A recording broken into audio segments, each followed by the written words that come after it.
Korang tahu tak, stres boleh membunuh. Sebelum saya terangkan, jangan lupa share, follow, like dan komen supaya lebih ramai orang yang tengah stres dekat luar sana faham manfaat daripada video ni. Stres sangat beri mudarat yang besar kepada diri kita dan paling besar sekali boleh mengakibatkan kita terbunuh.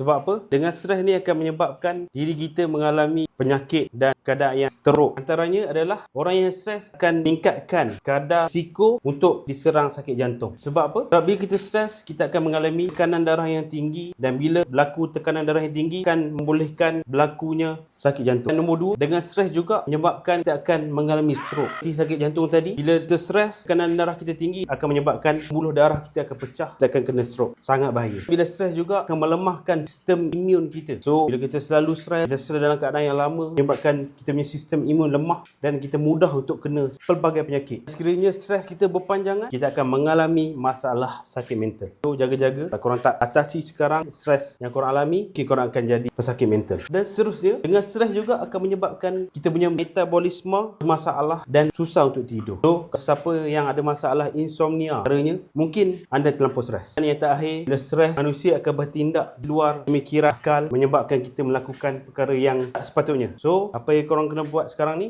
lakukan apa-apa aktiviti yang boleh menghilangkan stres. Dan kalau stres tu berada di sekeliling kita, kita elakkan environment yang toksik supaya hidup kita lebih tenang. Jangan lupa share video ni pada lebih ramai orang supaya kita dapat bantu mereka yang stres dalam kehidupan seharian. InsyaAllah mereka akan jadi manusia yang lebih happy dan tenang.